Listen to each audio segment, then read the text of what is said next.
first time mag-edit sa atin. Saan ako nalabas ito? Substandard yung pagkagawa. Yan guys, yung dinadaanan na namin kalsada, sabi nila kagagawa lang nito. Dito yan sa may ano? Barangay San Jose. Barangay San Jose. Ayan, pakita mo. Ayun. Tignan mo naman. Tignan nyo naman guys yung ano, kalsada oh. May bakal pero Pang CR. pang CR daw.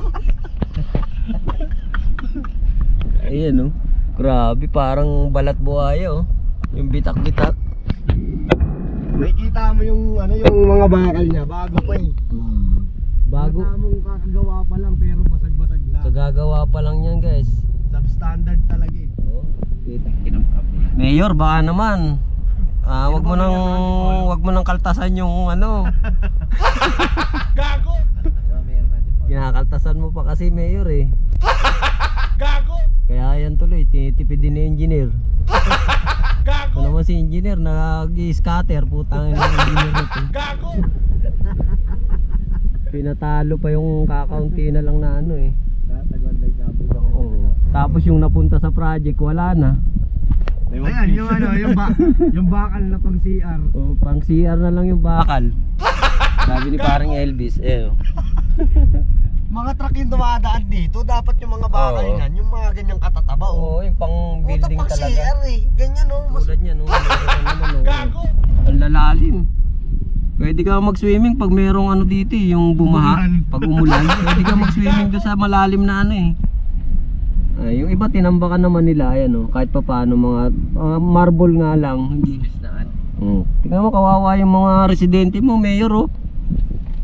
Dahil sa kapabayaan mo. Eh, lalim niya, pwede ka talaga mag-swimming dyan pag nagkatubig yan oh. Nagsisingin dyan. Ang importante dyan, hintayin mo tumining. Hintayin mo muna tumining para malinaw-linaw. Ito. Ayan, dating ayan po. Pag mag-swimming dyan pa, ano yan, dating swimming pool sa gitna yan eh. O, kawawa yung mga ano mo. Gaganda pa naman yung mga residente rito. May palayan pa. O, ang ganda oh. Pag na-develop mo to Mayor ng maayos sa'yo, so dadayuhin talaga to oh. May palayan na magandang tanawin pa oh. Huwag mo pabayaan Mayor yung ano mo, lugar mo. Barangay ano to? San Jose. San Jose, kay Sakat. Sitio kay Sakat. Sitio kay Sakat, Barangay San Jose, Sitio kay Sakat, Mayor. Baka pwede mong bigyan ng pansin to. Oh, yung DPWH ayan oh, pwedeng pag-swimmingan na naman oh. Grabe no. Walang bakal, tingnan. Oh, walang kabakal-bakal Mayor. Kaya na hukay na eh, walang bakal ang po. Kawawa Mayor yung mga tao dito sa'yo. Oh. Pwede ko lang interviewin yung mga tao na eh, puro angal na sa buhay yan. Ito masarap buhay oh. Oh, tingnan nyo Mayor kung gaano umalog yung ano namin oh. Ano pa to, yung maganda pa siyak nito pero yung alog talaga eh. Grabe. Aluglog. Oh.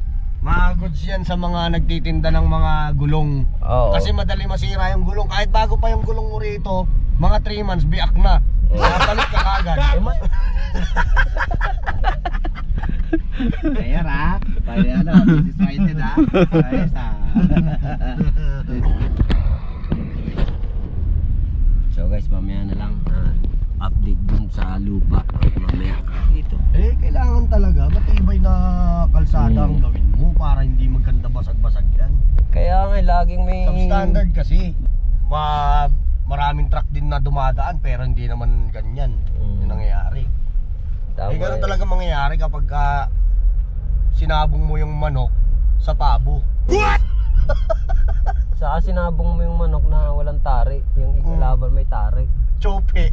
Chope. Chinope. Gago.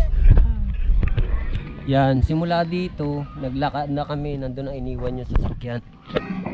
Lalakarin na lang namin. Dati kasi doon kami nagpark sa may ilog banda. Ngayon hindi niya na pinasok kasi parang risk. Maputik. Hindi, tayo doon kaya. Wala na tayo paparkingan. Wala nang paparkingan. Ilog na ulit yun. Malalim ba ang ilog ulit? Hindi na. Babaw na. Mga 1 kilometro din to lalakarin namin. Ito na yan, di magawa. Ang Pre, yung tuloy na hindi mo tapos i-vlog mo rin ha. nandyan ba? May tulay pa palang hindi matapos-tapos dito, Mayor. Puro na lang problema sa lugar mo.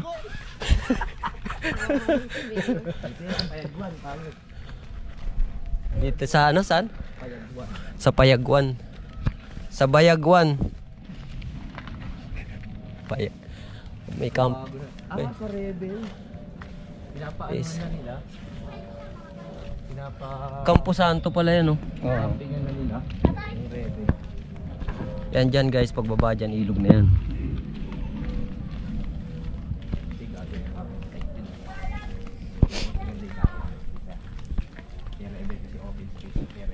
Eh kasi nga, pwede ka magano doon.